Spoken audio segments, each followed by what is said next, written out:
Welcome to Biggest Geekest. We're your hosts. I am Joe. And I'm Randy. This is episode 193 of our show. And the date is Tuesday, June 4th, 2024. And, okay, now it updates. Are you looking at YouTube as well? Yeah, it said 0. And I'm like, there's all kinds of stuff here. And now it says 9. So, yeah, cool. Man alive. So, I don't know if I broke my hand. I still haven't got an X-ray result back on it. But my ring finger on my right hand wants to go this way instead of this way. It looks swollen, son. It's still swollen a bit, but it's a lot less swollen, but still swollen. It's been almost a week, and the swelling has not gone away completely. The intro didn't play. I clicked it. I heard it. I told him we're very choosy with whom get the intro. Yes. Speaking of arthritis, Larry brings it up. We'll see. Max says he thinks it's broken, but X-ray results are still out, and so not a whole lot of typing for me, unfortunately, because that's my dominant hand. I dominate others with this hand. Armin says he's going to go out and do some work in the yard and listen on the phone. We'll allow it this one time. Don't be pulling that crap again, dude. So my excitement over the last week has been from being in pain, confirming that I have arthritis, which I already know, in places I didn't know was at, which is, useful, I guess, to know. This week I've been struggling, not teaching, not going to work. It's been really hard. I'm sure. It's been a tough one. Your already not hard job, even easier. Oh, Arn, man, much jealous. Look at that. 3 quarts of strawberries. Right on, baby. Yeah. That's sweet. So I've been jumping into, I'll talk about it later. We're going to talk about Big Geek Con. So, Sorry. That's a felony right there. Give me a second, felonious one. Oh, boy. Taking calls during the stream is crime. Let's see. What do we also? Looks like bad arthritis. Oh, there you go. That was a quick call. Did you just tell him to shut up? Max says, is my ex-wife calling, Randy? Yeah, she wants to know where the alimony check is. And I said, don't look at me. We just talk on the YouTubes. Just talk. Oh, yeah, baby. You know it. So, yeah, we got some exciting things about Big Geek Con and next year's Cabin Con, but that's more personal. Oh, that is cool. It's so good for us. Yeah. But well, I've got a good crowd. Mac Thompson, Ultra American, is in the house. Our man is in for a second, then listening. Patrick, I said, Larry Elliott. Who else? Martinson, the man, the myth, the legend. And Larry, I said Larry Elliott. But he deserves 2. So. Oh, he had the same ringtone for his ex-wife. Right. I need to turn that down because I cannot be bothered with such mundane stuff. Trivialities. We are the elite podcasters now. Yeah, sure. Especially after that flub. I hit the wrong button because we were jaw-jacking all the way up to the wire. I said we were. Oh, Mac wants to know. Hold that question, Mac. We'll get to you about Call of Cthulhu. What's up, Hungar? Been checking your streams periodically, my good friend. Keep up. Keep on keeping on. Staying out of the hospital, hopefully. I'm seeing him a lot on the YouTubes. That's good. And got lots to say. Well, all right. He's an old dude like us. We all have lots to say. It's just sometimes it takes more effort than we're willing to put forth. So you did not get to game this week like me? No. I thought you said you didn't. No gaming on my end. Right, correct. Just like me, you did not. Oh, correct. Right. Correct. No gaming. No gaming. Finger breaking. Next week should be different. Right. Yeah. We could have, but instead of gaming on Friday, we had a game design session with the folks over at from Todd with session with Todd from Blackwall Games. Yeah, that's pretty cool. I'm seriously considering running like a live play like that. I may do a Good, Hungar. A few weeks. Excellent. Ultra American. Dirty dog. Hogging all the games. That's why we couldn't play. Everybody was playing with the Ultra American. Hog games. Game hog. Game hog. All right. So let's get past our whining about not gaming. Yes. Let's whine about other things. Yes. Like expectations. Yes. So what gave you the idea for this particular topic? Believe it or not, I just heard the word. I don't. I know, but I want you to attempt to believe it.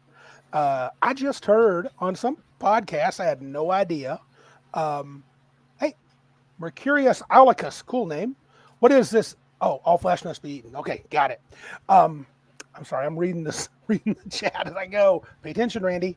And I just heard that word, what do people expect from the game? And I thought, we've kind of bandied that about a little bit, but I thought we should dedicate, a good 45 minutes or an hour, whatever it takes, to really dig into this topic. Like, what do players expect usually? What should they expect? Same for the DM. What do they expect and what should they expect? Should meaning, when I say should, I'm just saying, let's use our 40 plus years of experience saying, what does it seem like they expect? And so I thought, you know what? Let's just dive into this. I'm sure there's a lot of things we could talk about. But I have quite a list. The first thing that comes to mind with me, and this is something I think was part of the expectations, that this was it. Okay, I remember now. It was the Black Lodge Games podcast. I was listening to there's one episode I've listened to multiple times on my iPhone. And they talked about number of players. And they're like 4 max, 5 is too much. And I was like, and I was like, but to be fair, I don't think that's necessarily true. You have said that many times. In fact, you've even said maybe even 3. I have. Well, here's the deal. I've played with 3 recently, multiple times. It's good, dude. It's good. Now, you have to have people that want to get into the RP side. I mean, the literal. You ain't got to speak in voices and stuff, but you got to want to do the talkie. Okay. If you don't, it's probably not as fun. So I'm not going to say it's the game for everybody, but I do think when you get beyond 6 players, and that they made a good point, 6 expectations in general, number of players. For me, it's not that I can run 8 or 9. That's fine. But it tends just to be, I don't know, the game becomes just about rolling dice, and that's it. And for me, that's not as satisfying. I can do it, but it's not as satisfying. And when I say I can do it, I could play it all the time with all my buddies and just roll dice and kill things. But after a while, I want something more. So I was going to ask you, what do you mean by good? Because that's a bit vague. Super, but and it's it's the RP part, having that in as much or more than the dice roll. So, what do you think keeps larger groups, from your experience, from being less rolly and keeps them from not rolling the dice as much? Is it mostly because of the combat taking so long that takes it most of the time? I guess because my recent experience recalls. Now, to be fair, my recent experience is mostly 3rd edition-y, 5th edition, but 3rd edition type mechanics. And when you have 6, 7, 8 people at the table, dude, combat can take forever. Even the people who are trying to, doing their moves real quick. I do recall back in the day, 1st edition, when Ravenloft came out, I ran a Ravenloft game for 10 players, and they were all 1st level, and it was against a Nosferatu, and we played for 8 hours, had quite a bit of role playing and quite a bit of exploration, and everybody was super engaged. Now, to be fair, super interested. We had 2 or 3 girlfriends, not knocking the girlfriends, that were more there to see how things went, but they played a character, and it was old school 1st edition, and it was a great experience. It was one of the better games I've ever played. I don't think, here's Mac. Mac hits it on the head. Definitely less RP, more action, playing with more players, not sufficient time for intrigue. Hack and slash games are better for larger groups. I agree. If you're going to do dungeon delving, dude, 6, 7, 8, 9 people, do it, man. Make the dungeon huge, make it deadly as heck, kill players left and right. Only the strong will survive. That's okay. Give a lot of treasure. I wouldn't do that, but some DMs would give a lot of treasure out. It's just crazy. Yeah, because that's what you do. You give rewards for defeating monsters. Rewards. Okay, dude. That's how you want to say it, I guess. I'm kind of offended by that a little bit. You should be. I'm offended by rewards. Yeah. No. You're like a commie. You want everybody to do things for free. Here's the deal. I'm going to very soon run a game, and Joe is going to come on here, and the first words he's going to say is, "Holy crap, Randy was giving stuff away left and right." And then I'm going to follow that up with but it was a one shot.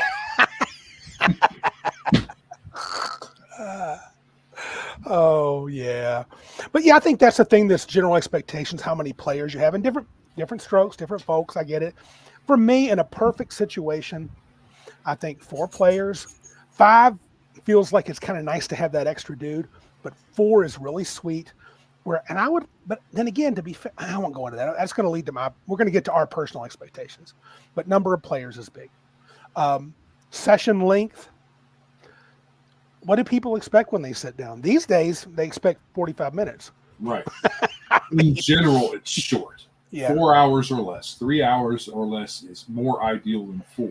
If you're going more than 4 hours, how dare you take away someone's time from their family or their dogs or their sleep or, their favorite show. So, Martin's is right. Yeah. I'm literally lying. Yeah. So, we've really become it's a cultural thing, right? We've gotten ourselves tied up in a lot of things, and getting together with friends for more than 10 minutes seems to really be a hard case to make. I'm going to put a couple up here. Green Apple says, "Welcome, brother. Haven't seen you for a while. I think 4 hours is enough for most games. I think it is the most accommodating time frame. I like 5 or 6, but I agree." And Max says 3 is good. A con game should be pretty. I think 3 to 3.5 hours of play, a half hour for the time issue, get people sitting down. I think that's good for a con game. I agree. Right. And the great preface to Green Apple's thing here, his comment is, "I think." So this is a preference deal. I agree with this It's preference. all about preference. Expectations, preferences, kind of synonymous tonight.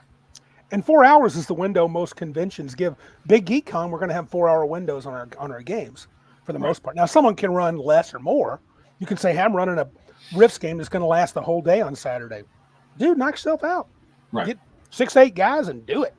He said, and I honestly, I feel like it works smoothly when you play 4 hours. I do think I want to find a way to game more consistently if it's just going to be 4 hours, meaning I'd like to game every week for 4 hours. That would feel pretty satisfying. Ideally, I'd like it longer, but yeah, because 4 hours, in my opinion, especially if you're doing role play, talking to townspeople instead of stabbing them in the face like they deserve. Your content that you're going to be getting through, advancement, all that, I know, to me, it should be slower. It won't be because you count sessions these days instead of actual things achieved. So you get through less content in a 4-hour window, especially if that is saying hi at the door and then saying bye at the door is your 4 hours. If your 4 hours is sitting at the table rolling dice that whole 4 hours, that's a slightly different story. But you're still getting through less game material in that time. I really don't think Cal is expecting too much. He says he expects all will love him and worship him. Oh, sure. That's fair. That's very fair. And, yeah. And it's good to see you again here. Glad to see you, Cal. You coming to Big Geek Con? We had Dice Tales last week. It's a short drive for you. Yeah, from California. Yeah. Especially if you hijack somebody else's car and make them drive you here. then it'll be really short. You can just sleep. Well, I guess you got to keep that gun pointed at him, but you could. Max says he already worships cow. He whittled a little cow statue out of soap, put it on his altar next to Saint Dominique. There you go. There you go. Welcome, Flighty. Glad to see you, brother. What about this? I'm just going to bounce some ideas here. You have the outline too, Joe. Etiquette. What about food at the table? Is that ever an expectation or a concern at any level? Okay. I mean, Okay, so the etiquette with food at the table is pretty loose, in my opinion. It's less. It is. Yeah, it's having food is cool. Being a slob, smacking your mouth. I know my wife. She complains that I'm a loud eater. Oh, but that's when there's nothing going on. All she's doing is sipping some coffee, and we're this close. Right. So I can't help but be loud. But it's fair. She says I eat loud. No one else has ever complained for whatever reason. So, if you are sloppy and your food is taking up half the table, that's one thing. But we accommodate food at our table, and we don't really have a huge deal with it. Ultra American says I should read the 44 DM rules post. Okay, is that on? Where is that? Where would I find that at, Ultra? But I think food's fine. I think we've had meals back when we played more. We had meals beforehand. Sometimes we'll share meals now. We've had different discussions on it because sometimes the food takes up so much room at the table you don't have room for other things. But we've kind of come in different cycles. So when there's a heavy amount of paraphernalia that the drug paraphernalia is what I'm really talking about. Right, but we'll call it food. We'll call it gaming paraphernalia. Gaming out. Mm-hmm. Then there's a lot less room. Yes. There's a lot less room if all the food is on the table. There's no room to put the miniatures, the map, your character sheets and books and stuff like that. So we've had to manage real estate on the table a couple of different ways. Our friends, we do exactly what Larry Elliott says, bring enough to share. We usually do when it comes to snacks, or at least nobody's like, oh, you can't have some of my chips. But if you're playing with new people, you probably should make a decision about food. Or as a DM, if you or your wife or your family have a particular preference when it comes like, hey, don't bring like full, and the table be like, don't bring, your own food, a big meal in the middle of the game because we're just here for 4 hours, eat beforehand. That's okay too. I'm sure different groups have different things. I'm cool with food as long as I prefer it not to inhibit the game. So eat while we're playing or eat before or eat after. I'd rather not. If I'm going to eat a meal, I don't want it while I'm gaming. Not a full meal. Yeah, because that can be a pain. I can have chips or something like that, or a piece of candy, but I don't want to. Yeah. I don't do that. Yeah. Okay. No, wrong one. Not anything against your post there. I just clicked the wrong one. Cal says soy-based vegetarian, enough for everyone. Right. So I have discovered the perfect plant-based protein. Beef. I knew that was coming. It is 100% plant-based protein. You don't even have to go to a factory to get it processed for you. The cow processes it for you. Isn't that great? And it doesn't cost anything for processing except for grass and water. I think everybody can agree with Weird Guy. He says food is fine, but you're not allowed to touch the rule book till you wash your hands. Yeah, it gets pretty. You get messy hands. Don't be touching my sweet 5th edition Tasha's cauldron. Actually, you can touch that all you want. You can open up and rub Cheetos on it. I don't care because I don't have it. And Cal also points out if it's an 8-hour game, then we used to stop and eat pizza. Right. So when it's a long session like that, or back in the day, a normal session, you would take a break. You take a break in the middle or some time to eat, and then you get back to gaming. We used to take breaks and play basketball. Yeah. So we'd start gaming in the morning, and at some point we're like, let's play some basketball. We go out, play some basketball, and come back in, and then play till it's dark. It worked out pretty good. Yeah. What about like etiquette for like missing a session, being late? We don't really ever spell this out, but I wonder what most people's expectations are for, going to miss a game, going to be late if you're a character or player. Well, what do you think about that? It probably depends. if you are hypersensitive about tardiness to a D&D game, you really should let folks know. I'm not. But we do have a guy, tends to be a little later than others, but he's not horribly late. We have several folks that show up later. People who are late shouldn't complain about the seats taken. Right, correct. Right. And you don't. Right. When you guys come in late. Yep. I think it's going to be, those are just some things, they worry about, right? But also, if someone's coming late means you tear up their character sheet, you probably are going to lose some friends. Or at least gaming buddies. I'm not coming by here anymore. What are you tearing up my stuff for? Right, exactly. No, I just mean, just for courtesy, right? Or if you're going to miss, give some warning. I would say 24 hours is ideal. 5 minutes before if it's a big emergency. I mean, for us, it's weird because our rules are, we're friends. Stuff happens. But other people get a little more butthurt if it's not like a serious thing. I did, Patrick. He says, I remember you used to have a big problem with tardiness. You're not wrong. It really bugged the crap out of me. But, you got to calm down. And there are certain things I still have problems with, but that doesn't bother me as much. I'm older. I'm getting calmer. I would prefer, if we're going to play at 4, that everybody's there by 3:40. I like to have 20 minutes, ideally 3:30, so we can sit and chat for a half hour and then get right to it. But I'm not like, on the clock. I used to be a little bit like that. I was like, it's 4 o'clock. Let's play. What are we doing? So I haven't been able to have a consistent time because of the work I do. Yeah, your job is. I don't have a strict timeout. No. Time done. So. What about the other side? What if you got to cancel? What if you're the DM and you got to cancel? Or are you going to have like a quorum? Like if you have 6 players, only 2 show, do you play? I remember a DM got mad about people not showing up. Yeah. And he had 2 people out of the group show up. And he opened up a module. Wow. And he passed out all the magic items that were in the module to the other 2 players. It's like, we played this module. No, you didn't play it. He just gave everything up. Stuff is all yours. When we came back next time, we're like, sorry, I couldn't make it, blah, blah, blah, blah. Mm-hmm. And the guys were like superheroes at that point because they had like tons and tons of extra first edition magic items. Ooh, boy. I mean, it wasn't 5th edition because it wouldn't matter. Give them 50 magic items, they wouldn't make them any more powerful. Well, Max are right about the DMs. They arrive precisely when they mean to. Players just need to shut up and love it if a DM's late.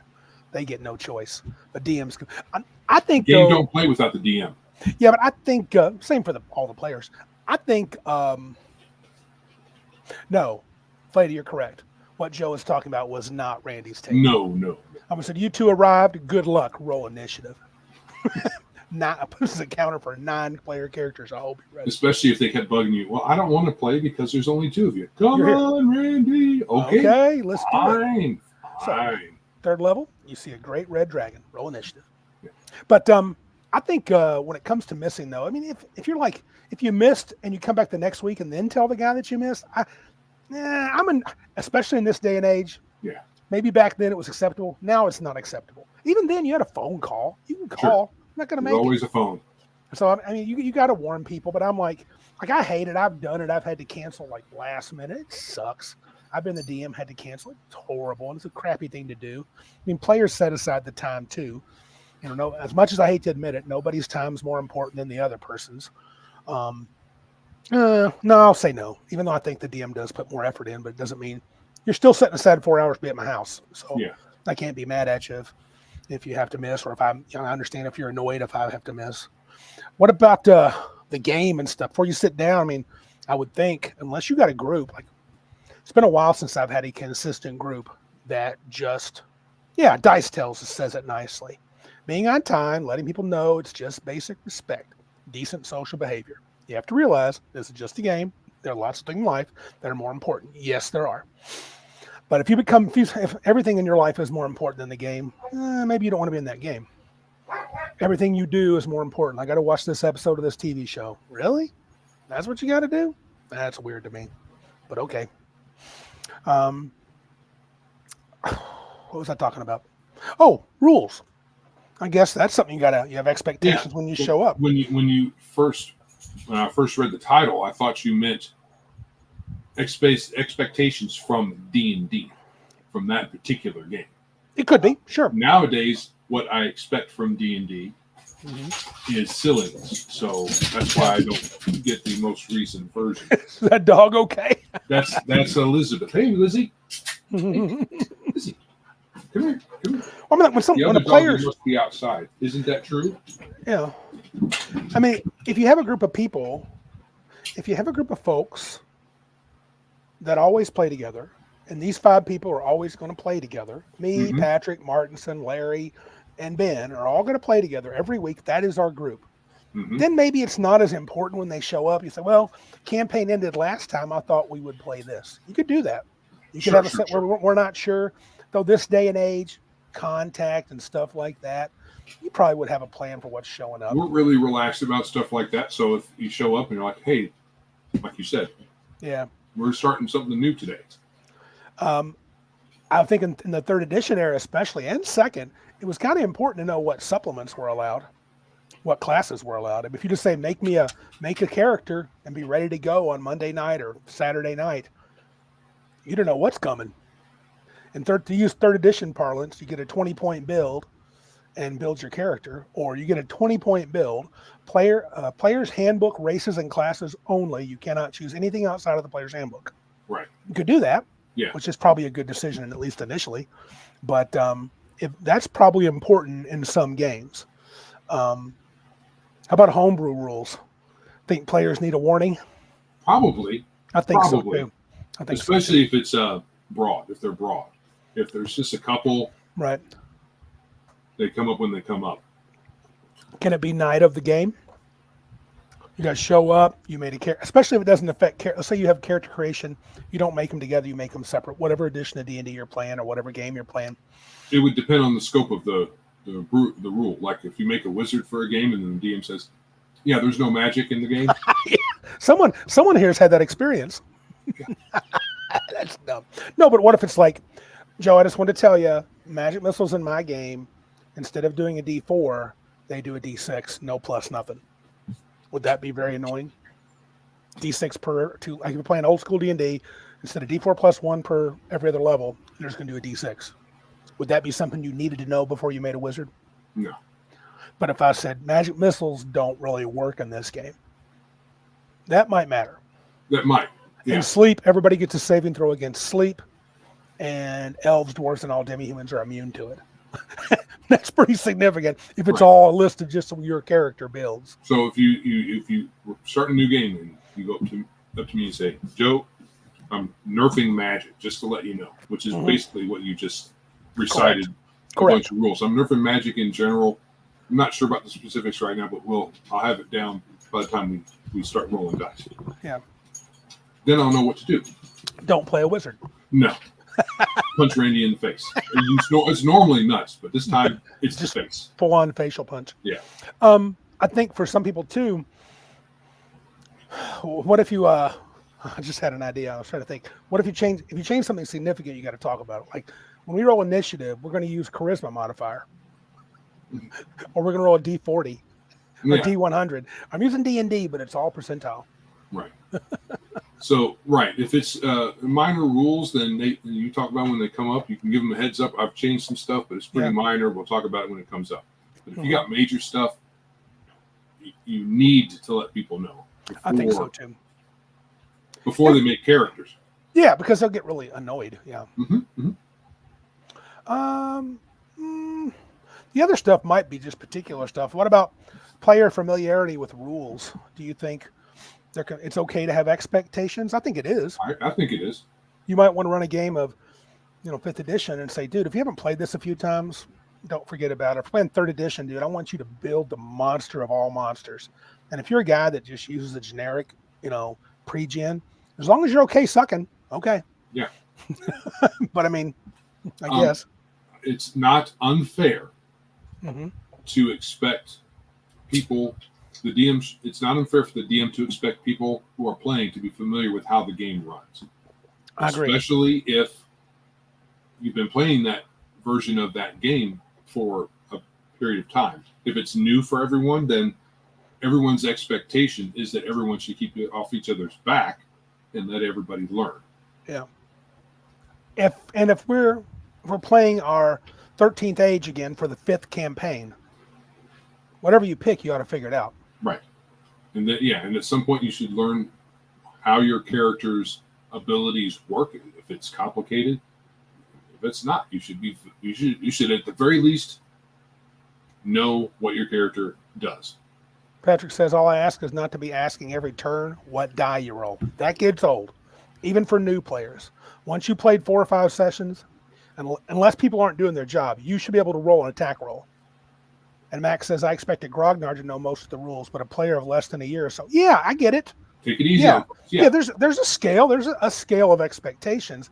But and then, like he's saying here, Grognards, even if you've never played that game, you should know what playing is. Yes. So it shouldn't be difficult. It's like programming. You're programming in different languages. They're very similar.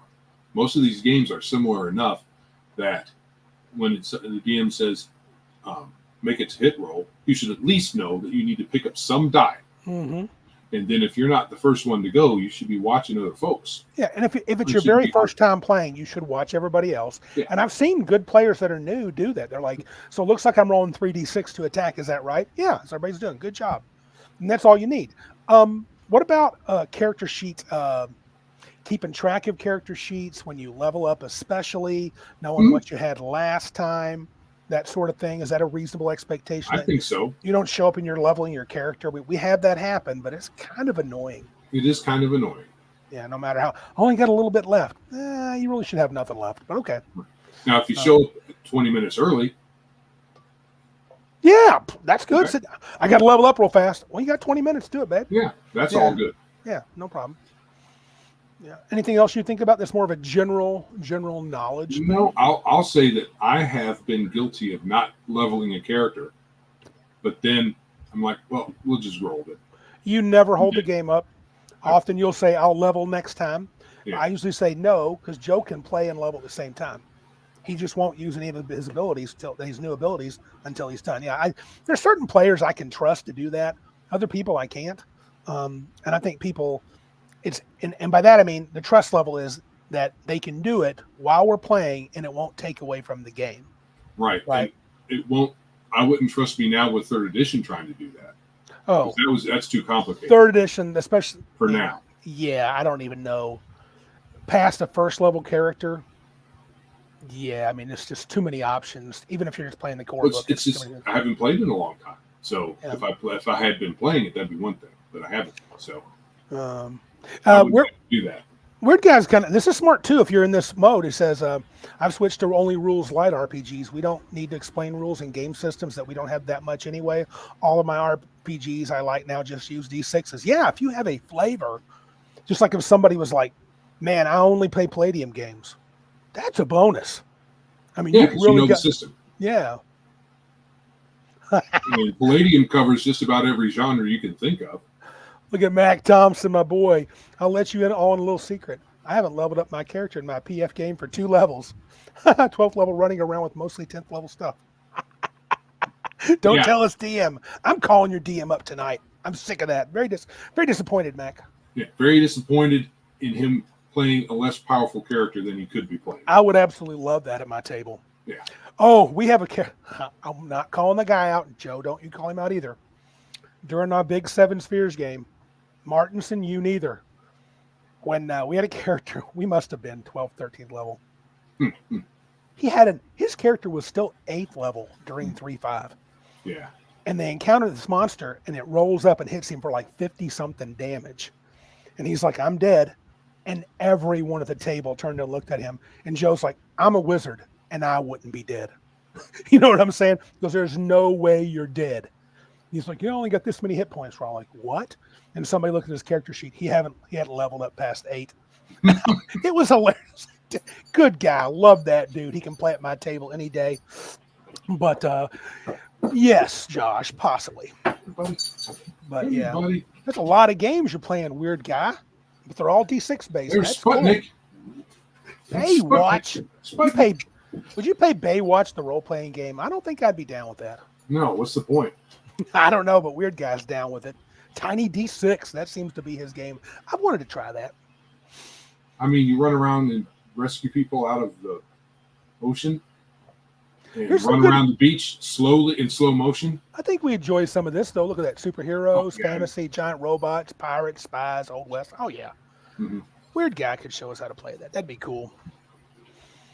But Max says Baywatch, depending if girls are playing. Yeah. Yeah. Okay. How about let's get into specifics? Unless you got others. Do you have any other things that you think are expectations in a You general covered way? the gamut there really well. I think unless you could say this is part of another thing we've already talked about, from a player's point of view, if I've come to play, then I expect that the GM has something at least a little ready. That's what I'm saying. Let's do this. Let's get specific, Joe. That's cool. Let's you and I take on the role of a player if we can. If Joe the player shows up, that's a good point. You, and this is specifically to you, not just the stuff we've talked about. It could be related to or expanded upon. What if Joe shows up? You expect the DM has something. Can you expand upon that? What do you mean by that? Obviously, he should have something. Yeah, so he should have something ready that when I sit down and play, I can't tell whether or not you have anything on paper. Right. Right? And do you care? I don't care. Now, I don't care whether he has it in his head or he has a bunch of random tables or he has it all prepared. As long as when we say, hey, we're going to go this way, he does something in reaction, then it's not hokey.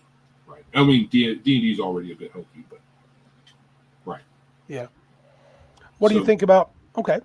So it can be random. It can be off the cuff. None of that bothers me. I have very few expectations. I think as a player, I'm probably super easygoing. I guess one thing I would like is a little less. I can live with the railroad. I can sit down and play a railroad, but I don't want it to be every time.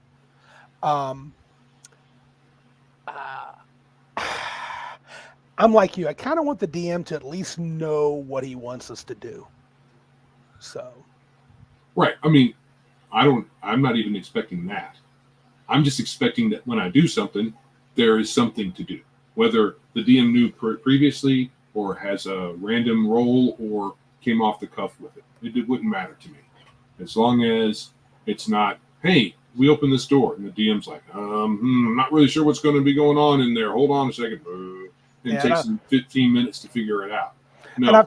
And I've talked about our Aboleth thing where that guy, but to be fair, the DM that did this, when we were playing with guys we didn't know, we went to a game store, we met him, didn't meet him online, but we signed up, and he told us, I'm going to run in advance. I'm running a random game, meaning he's rolling for everything for random at the time.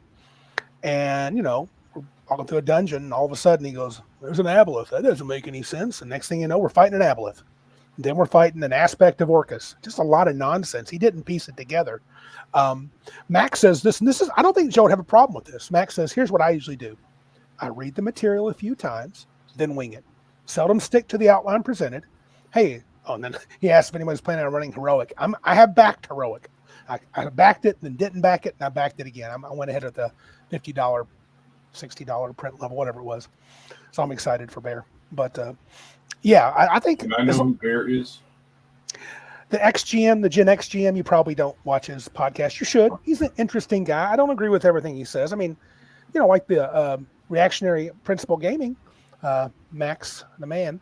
I don't always agree with everything they say, but he's a Canuck, so he can't help. He can't perfectly be in alignment, right? No. No, especially when you hear anything out of Canada these days. He's a pretty good dude. I think he's fine. Patrick says, Demo says, your railroad may vary after all. Some people consider anything outside the sandbox. Yeah, and I'm not that guy. And having a prepared game isn't necessarily a railroad. It's just when the players want to go a particular way, and the DM says, no, you're going to go that way instead. I am super. And it's the whole night. No, that's no good. I'm super easy going with a new DM. If they say, hey, we're going to run through the Temple of Elemental Evil. You start out in Hamlet. I'm starting out in Hamlet. And that's cool. And I'm going to the end of the Welcome Wench. Mm-hmm. And I'm going to try to find somebody like Elmo to talk to. I'm going to get in the middle of something. I'm going to do exactly what he wants me to do. I'm not going to complain. But running a module, dude, we came to play. Dude's providing. Play. Yeah, let's play. So cool. I'm glad you did, Cal. You backed it. So did Weird Guy. Excellent. I think it'll be a fine game. I think Joe will like it. Heroic by Bear is a take on the old phase rip. Oh, okay. I think I'll probably pull it out. I'm going to at least read it carefully because that's phase rip's a game I've wanted to run for supers, especially compare it to Savage World, see if I like it better or worse. But as a player, I don't have a lot of expectations. I'm not real hard on the DM. What else do you expect from the DM or from the game, Joe? When you show up as a player, what does Joe specifically expect that might be different than or added on to what we have here? As a player, and you're talking about pet peeves, whatever you might expect when you show up. I think the main thing is what I just said. I just expect to have a game to play. Right. Nothing else is all that big of a Right. deal to me. I don't even care. Some people want other players to behave in a particular way, apart from not being rude and keeping your food, Yeah. Well, sometimes you can't help it if the game sucks. Yes. You can't necessarily help it because sometimes a game ended up sucking is not just the DM's fault. A lot of times it's the player's fault as well. I've experienced both, especially at a convention game. I've been in a convention game where the GM was the suck reason. Oh, there's three. The game can suck. Oh, that might be a podcast. The game can suck because of the players. The game can suck because of the DM. And the game can suck because of the game. Yeah, the game itself, the game rules. Right. Yeah. But, not to suck, in my opinion, is not a high bar. Yeah. Not at all. I don't expect anybody to play a particular way. I play the way I like, and I'm fine with all kinds of different play styles and rule sets and all those situations. I just like to have some autonomy and have the DM. I want to make sure that I would like the DM to have something prepared. Yes. Or no, wrong word. I want there to be a game to play. Right. When you get there needs to be or random. There needs to be an adventure to have. Balthazar pipes in. Welcome, Balthazar. He says, I would expect preparation from the DM and respect from the players, especially players who have a DM'd. They should understand there are some tough rulings that can be hard. Yeah, I agree. Sometimes I agree. Some be hard to take, like tough dice rolls. I do expect the DM, cheating goes both ways. I have limited patience for cheating. Yeah, I don't expect the DM to fudge rolls to make sure that we are successful. Mm-hmm. I expect players to not fudge rolls as well. Even if there's an encounter he thought we would fight and we end up fighting it and it ends up being way out of our weight class because he misjudged it. Poop happens. Yeah. Now, as long as he gives us a chance to maybe have a small chance to get away, unless we're just cornered because we're stupid. I can't tell you how many times this fella has said, well, that was a lot tougher than I thought it was going to be. Guilty as charged. I sometimes think you guys are, wow, I guess we're done. Cal won D&D. Okay. No, we're not playing it. All done. All done. Cal, you bastard. We told you not to win that quickly. As a DM, what about expectations there, Joe? I've got a bunch. Surprise, surprise. I guess I expect the players to pay attention. Yes, that's big. Apart from the stuff we've already talked about. Mm-hmm. To pay attention. Are you still talking about from a player's perspective? No, unless you have more player stuff. I don't think so. I was going to say, as a DM now. As a DM, I just expect them to pay attention and not be too judgmental, especially when I have, if I have GM'd a rule set, and that was what was great about this past Cabin Con, is I ran riffs for the first time at Cabin Con, and I ran it twice, and nobody was hollering about me not knowing the rules because, and I said it from the very beginning of the session, this is the first time I've run it, and I haven't opened up the book in a long time. So be gentle, and they were, and it was good. Yep. So Yeah. that I don't think I have anything more to say than what we've already talked Okay. about. Well, I've got several things. I want to get some of the comments. We're talking about fudging. It's kind of interesting. Side track here. The guys are talking about stuff. Mac Thompson said, brings up a good question. Have you ever fudged massively in order to not TPK the party? I said, yes, I have. Balthazar says, I have fudged dice rolls for characters who are deeply invested in the storyline, and the campaign is an awesome story, but I won't fudge too far. I've DM'd for years. I think I've found a balance. Good for you. I'm not saying I'm not pooping on that, Balthazar, at all. I I'm don't just feel not expecting. I'm not there anymore. I used to be that guy. I just think you need to let the dice fall sometimes. But I think Weird Guy hits a good point, a good note here. DM should be on the side of the players. Okay. He's more of a neutral guy. He's not there to kill players. Agree. Just because they can. As a GM myself, I sometimes give hints to the players on options they can use to get out of trouble. That's not a bad way. Giving them options, especially if they're newer, or maybe they have bitten off more they can chew and they're doing their best to get the hell out of Dodge. I will try to find a way for them. But if they make a series of bad decisions, and like I've said, are you going to do? You sure you want to do that? Okay, so you're going to cast that? Okay. I'm more on the side of I'm rooting for you guys, but if you screw up, you screw up. Yeah, I am rooting for them too. I mean, Yeah. That's why I kind of put quotations. I am kind of on their side. And my players sometimes they're like, really? It doesn't seem like it. I want you to win, but I want you to have something bards can sing about after you win. Right. Yeah, I think helpful hints is a great way to do it. I think that is the better decision.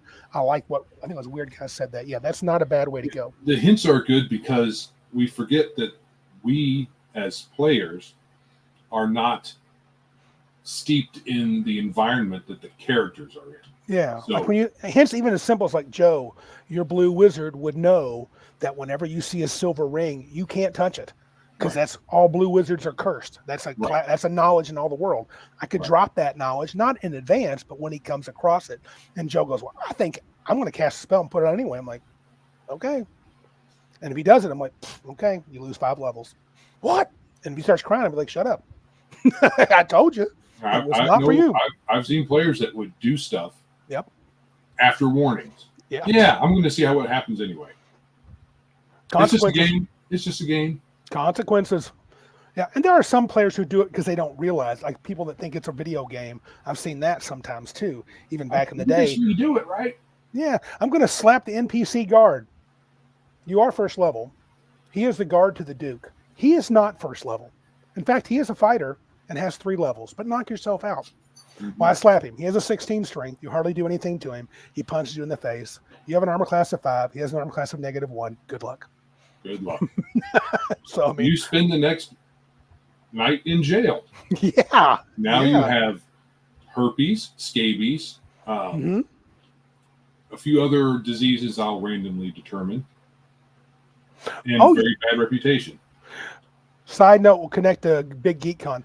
Weird Guy says, my son's a bit too young to come up with plans. When I GM for him, I give him a couple of 3 or 4 options. And yeah, sure. That's great, dude. So, yeah. I've DM kids too. Need different things, especially youth. Be really young. I'm talking rough jail. I'm talking more about, more adult player groups, but that's fair. That's completely fair. Also, me, space herpes. Space. That was a Cabicon thing, yeah. As a DM, I really expect my players to know their stupid character, especially after you've been running 4, 5, 6 levels. Come on. If you're a wizard, you should know how spells work. You should know you have to memorize and prepare. You should know how spell points work. That really bugs me. I want players to be ready on their turn. We mentioned that before. I hate a lot of waiting. Doesn't mean you got to react like you're an embodiment of that character, because we don't really live in that character's body. No, it is a game. I'm planning on swinging my sword. I'm going to cast a spell. Or, I was planning on casting this spell, but Joe's character stepped in the way. Okay, I'll give you a second. Weird Guy was not expecting an Ice Pirates reference. Who knew? The funny thing is, that's both Ice Pirates and something that happened in CabinCon a few years back. So, right. Weird Guy. The topic is expectations, and that was not it. Fair. Also, and this is something that I can't demand, but I really like it. I mean, I can, but I can't force anybody to do it. I want them to engage with the world when they come to play. I'm not a big fan of a player that just sits back and waits for me to spoon feed everything that's going on. Even if you're willing to go along, if I have a, choo-choo train, I want you to jump on the train. But I'd like players to engage with the world. Really kind of, if I make a comment about something that's odd or unique or interesting, be willing to, investigate it unless your character's like, I don't know, a deaf mute who doesn't see things. So I don't know. Um, do not purposely, this is just me, I do not like purposeful players that make characters that are purposely at odds with the party. Oh, sure. I get even not just the lone wolf. I'm just not a PvP guy. And I get some people, oh, well, it'll make a good story. It might. And I've played that game before. Honestly, at this age, I don't have time for that crap. I don't want all that. Trust me, I've got more than enough things to make your life miserable. You don't have to invent it and, hand it over to me. I just really kind of just hate that. It's not fun. Anytime someone for me kind of makes you convince, like you're just meeting out for the first time, and now you have to. One of the players is like, "Yeah, my player isn't convinced that he wants to follow you guys." Now, if I did this once, but it was really, really, really easy to get my character on board. Right. Is there money involved? Yeah, I'm there. Yeah, exactly. I mean, because my character's like, ho, I don't care. Why should I do this? Oh, I'm going to pay you. Okay, I'm good. Right, and that's okay. But I mean, like a guy that's truly going to be at odds. Yeah. Like we've had people like, I'm going to sneak out at night. I'm going to go make a deal with the necromancer, and when the party gets to his lair, I'm going to turn on him. And I was like, that's what my character would do. Play a different character, but that's a different road. I just don't want. To me, none of that's fun, and I don't care if it is. Even if you're not going to turn, even if you're not going to turn on the party per se, you're just going to make everything a headache all the time, always clashing. Now, if two characters want to have a little jabs, they jab each other because they're kind of Legolas and Gimli, or even a little more caustic than that, I'm okay with that. But you can only be, I've said it before, to trust them. I'm sorry. At some point, you can't be diving into dungeons with jellies and slimes and dragons and beholders with some guy you're not sure is just going to run off at the last minute or going to steal the best piece of treasure for himself. It's not believable. It's dark, right? You have to be able to trust that the other guy isn't going to stab you in the back when it's dark and you can't see them very well. Mm-hmm. So, yeah. And I have some, like in 3rd edition especially, or in any game where there's a build game, I can't. This is not this probably is not the right. It's an expectation I wish I could put on people, but I can't find a way to even say it, so I can't really have this. We had that struggle for a long time with 3rd edition. The build game caused games to get wonky. If certain people were really good at the build game and other people were not, characters got way out of whack. Right. I think a build, if there is a build facet to the game, if you're making a game, you should make sure that build facet doesn't do that. Right. There should be an option for the guy who's casual. I just want to sit down and roll, and you can have a character ready made that's just as good or close enough to anybody who's poured over the books and made their selections. Yeah. Balthazar comments on the adversary said he played a character who worked well with the party until a specific item was found, and then I stole it and ran. My backstory had reasons for this, but it was a favorite character, though not. Let me go to the next one here. Not a repeated act. Not a repeated act. I don't usually roll that way at all. The plot line called for it, and my DM agreed. I guess I would just wonder is, how valuable was that item? Did you go back to the group at some point and join them? If they just said your character's out of the story, I'm okay with it, meaning you're out of that particular group. If you found another group and worked out great, that's fine. I'm not saying PvP can't be... Black Razor. Oh, yeah. That is a campaign ending item The in a lot of ways. The DM could be glad you took off with it. Yeah. Out of the campaign. Black Razor, the old Black Razor, didn't it have an ego and have a chance of taking you yes, over? sir. Anyway? Yes, sir. You just hastened an inevitability.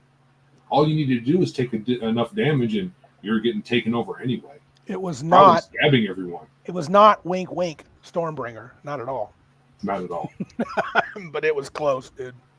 I think you can. I'm not saying you can't tell cool stories, and I'm not saying players and groups can't have a good time. It's all good.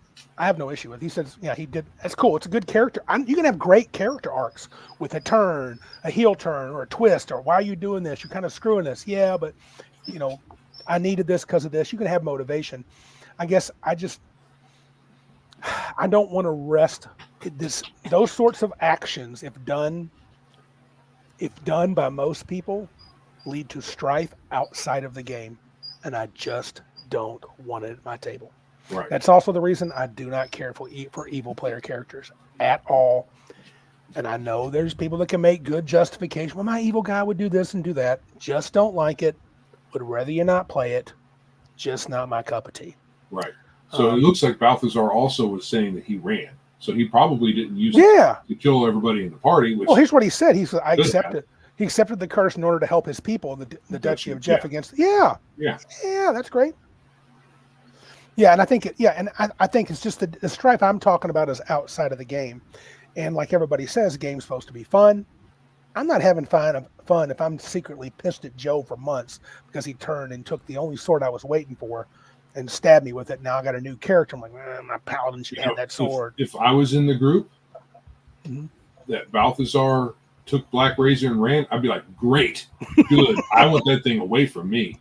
I could live with that as long as Balthazar's character didn't try to come back to the group. I mean, if we were retrieving Black Razor for our purpose and he took it to save his people, as long as he didn't come back and like, hey, I'm still part of the group, I'd be like, nah. Not really. Not that character. Balthazar is part of the group. Right. Balthazar is part of our friend group. I'm not mad at him. I'm just saying my character could not have him come back. Hey, I'm hanging out. Yeah. Yeah, evil's just, and that whole thing is it's just a pet peeve of mine.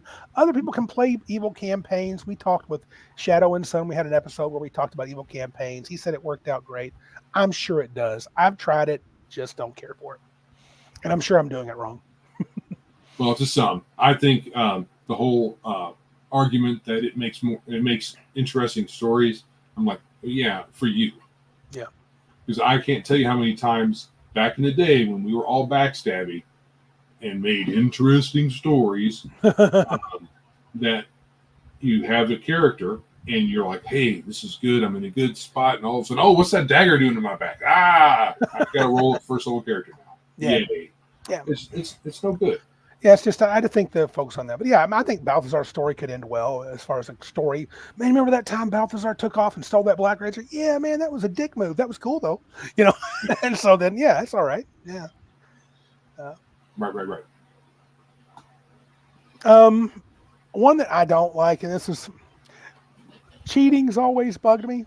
We've had some issues in the group.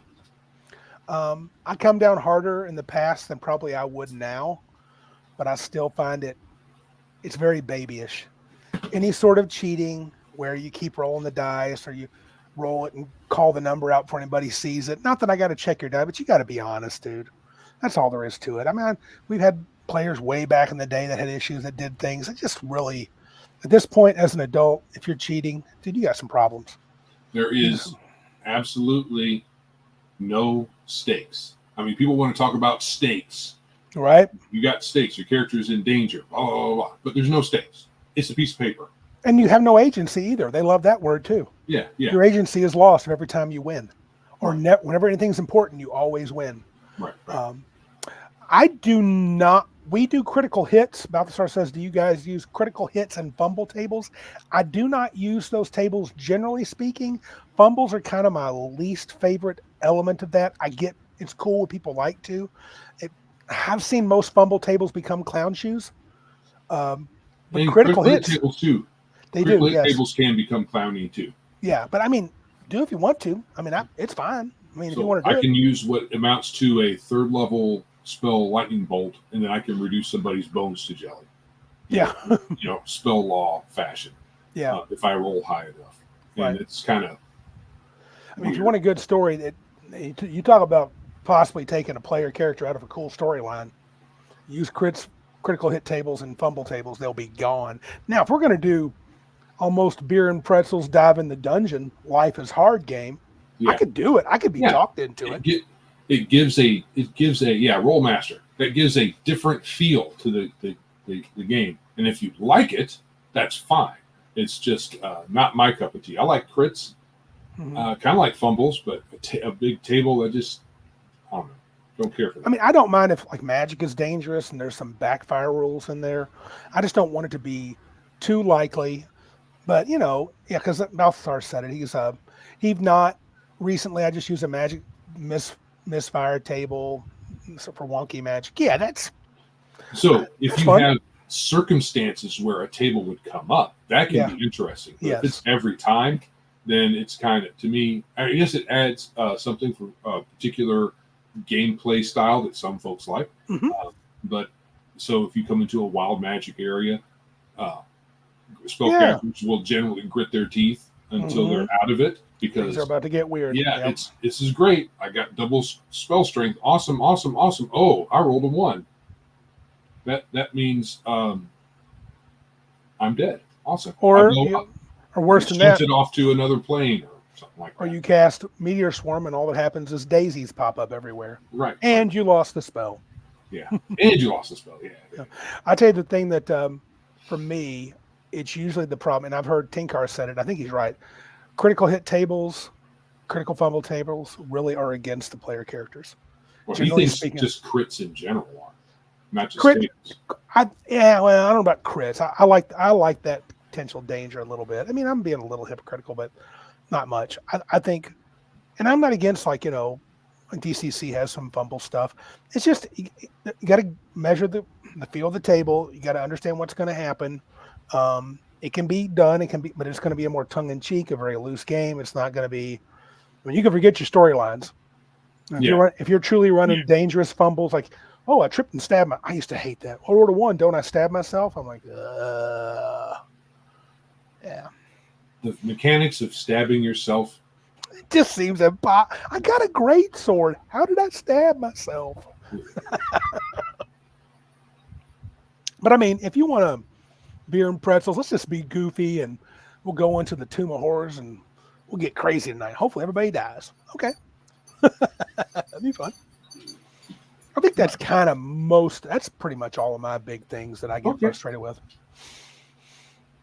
I don't get frustrated with as much as Randy does. Oh no, I'm definitely. He has a tiny modicum of controlling nature, itty bitty, just his pinky toe, just his pinky toe. Yeah. Cal, he just told me you set your sword in the ground and fall upon it. Gosh, so dumb. Right. Hmm. So we're going to move on to D&D is trash. Well, you want to tell them to do the things, though, right? Oh yes, do the things. Subscribe, like, share, tell your friends, tell your enemies, let everybody know about us to get those algorithming.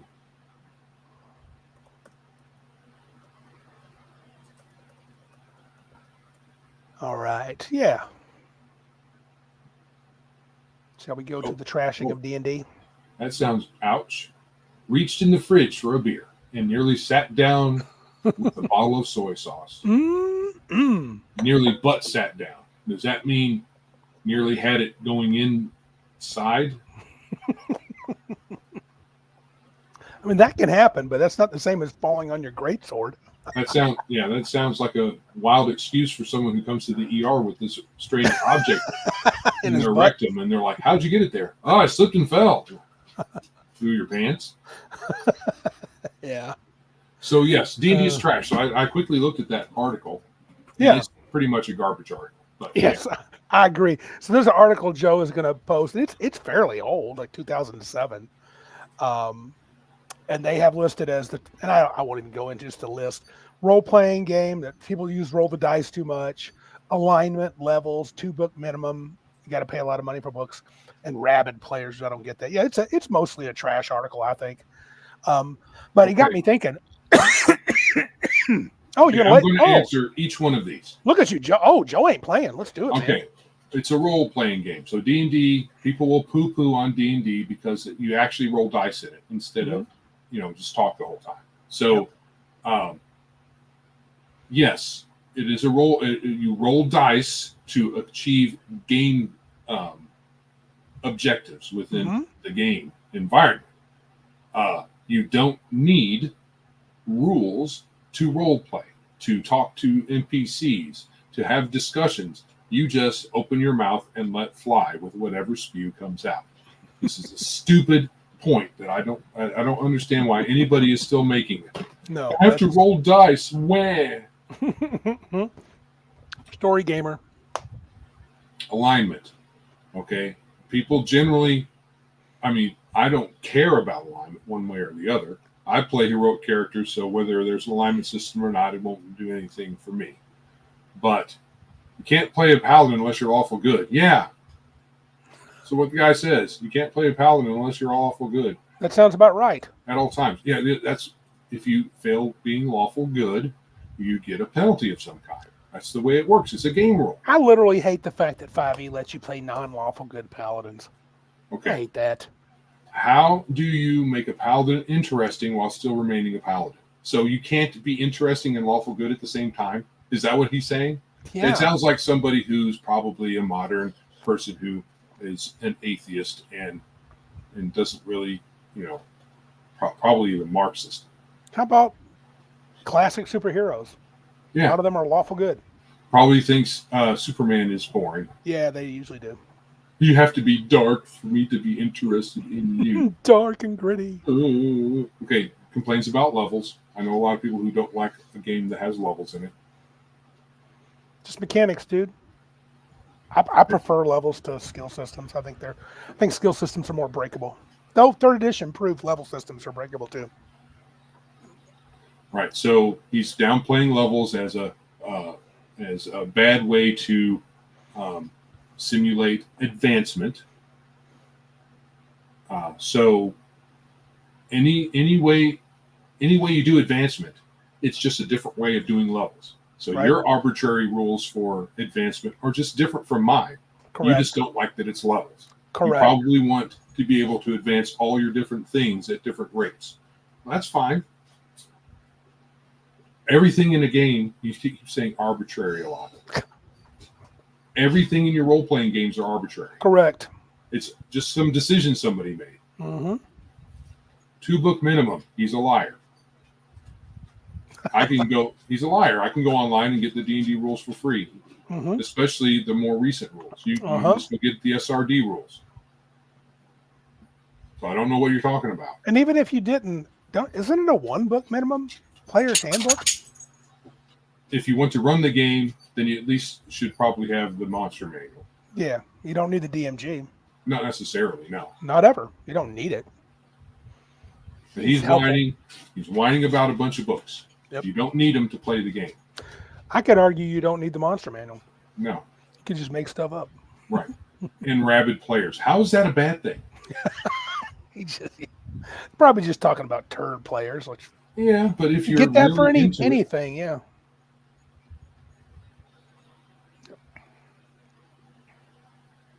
Yeah, that's pretty silly. But I heard a lot of things like, and that was a dumb list for sure. Yeah. I've also heard comments. I experienced this when I went to college. My first semester at college, heard about a game club, went in to check it out in the Commons or at the Union. And I met these guys and they were playing Talisman. And I said, hey, do you guys play D&D? And they're like, Dungeons and Dragons. Oh, how gauche. Right. We play Fantasy Hero. I'm like, whatever, dudes. This is, 89, 90, whatever. It was stupid. I was like, whatever, man. Get out of here, weirdos. Right. But, and some people say D&D's for babies. I've heard that even more recently. that it's the training wheels game. Whatever. I've heard that. Well, I mean, they said and they say that because it's the most popular. That's someone that gets their feelings hurt when a game was popular. I've seen that too. They're just because they just don't. They want to be cool, and you goes edgy. And I don't play D&D. I play this. I don't play D&D. I play also this. they're old, so they want to play the newest. They want to play the newest thing because it's the newest thing. Mm-hmm. There's a lot of that. Mm-hmm. Yep. Are there any legitimate issues though? Could you make? Because I listed a few things, just questions. That is, D&D is too generic. It's all combat. You could make if you want to go that arrogant route. It's too respectable these days.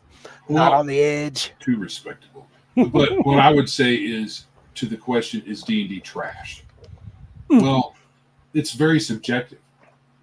I wouldn't call it trash. I would say I'm not married to the rules, and I think that there are some better ways of doing things. But it's still, that's just my opinion. Mm-hmm. You know, trying to make some unequivocal.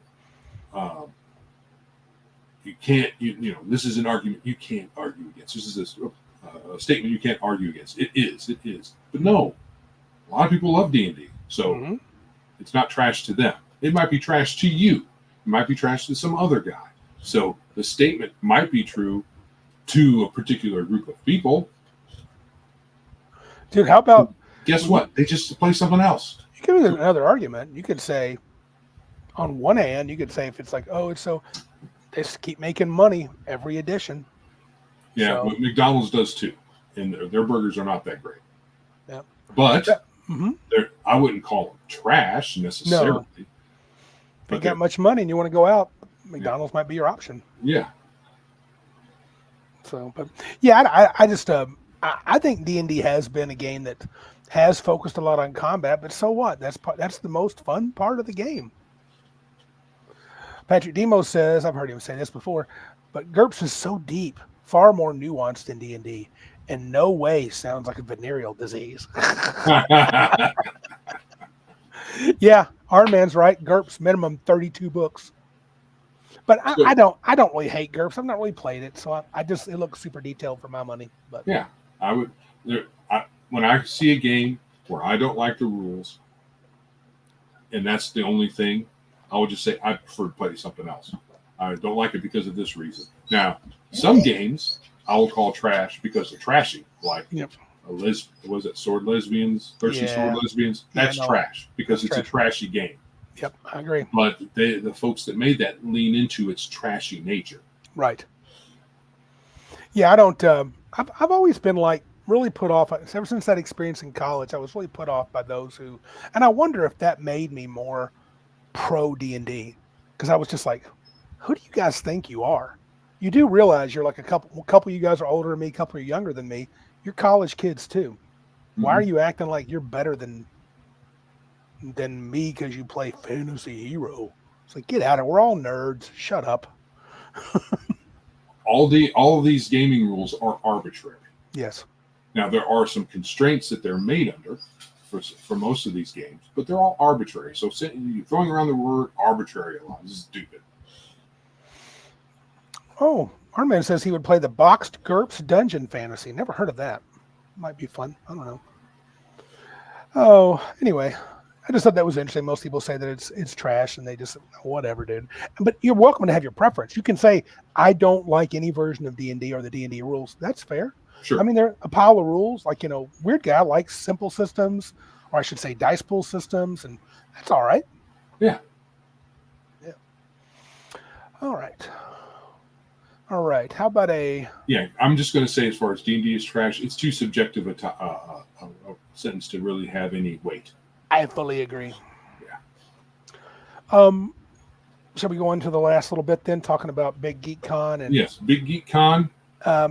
Big Geek Con 2, Joe has set up a place where folks can put their events online. Are we going to be able to have sign up online, or is that still not going to be an option? I think with the event registration, as long as that goes well, then you should be able to sign up for those events. That's encouraging. The way tabletop events works out on base level is that tickets to events also cost money, but I believe that I worked out so that everybody has tickets to use for the events. Oh, cool. That came with their purchase of tickets for the event for the convention itself. Yeah, we have time slots worked out. I may even have that. Let me go ahead and show people the plan. It's still rough. I may do some changes. I don't want to plan it out. See ya, Balthazar. But we are going to have the time slots. We're going to be starting at around noon on that Friday the 20th, ending around 5 p.m. on Sunday the 22nd. 2 to 3 slots every day. Hopefully have bunches of games every slot. And anybody that wants to DM, please let me know. You can contact me or Joe at our email address, which I got. They can just put their game up. They're not. Oh, it's not automatically finalized. So what it is you put in your game. There's a place for you to click, and then you can enter your information, and then we decide what goes up and what doesn't. Even perfect. And Martinson said he posted through the Facebook link I put on there. I'm going to probably do a Biggest Geekus. We have a Facebook page too, and I'll probably put that link up there too, so folks can go do the games that want to put it up there. That's awesome. So we'll see how that goes this year. I'm very excited about that. And it is, again, September 20th through 22nd at 4 Points by Sheraton in Saginaw, Michigan. Please buy your tickets. Put your games up. About 4 months away. It's going to be good. Sounds like Elizabeth wants to play some games. That's actually the other one. I think Elizabeth must be outside, and he's whining because of it. All right, then. I'm going to say this. Shush. Apart from shush. If you have a game that you're planning on running, submit your event at Tabletop Events, the Tabletop Events site for Big Geek Con. Mm-hmm. That way, all the information that we need is going to be asked for, and I don't have to ask for it and go back and forth in another medium. Just go to the link. There is a button there that says Submit Events. So go do that if you have a game. So yes, please, Martin, go to Tabletop Events, click that button, and fill in the information. Then we'll go from there. Please and thank you. Anything to update? Anything else? No. BG? Okay. Well, I guess we're probably close to done, huh, Joe? Yeah. Did you want to talk about our new venue for Cabin Con, or do we want to talk about that? No, we'll keep that amongst the group.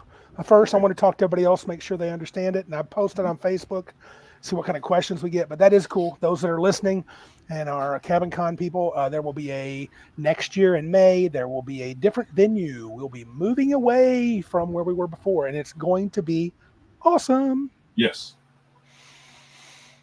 Oh, Cal is playing a cyborg, you lucky duck. Cyborg. Very cool. Martinson asked if you can repost the link again. I will try to do that on Facebook. I thought I did. Maybe I did not. I will repost it again on the Facebook.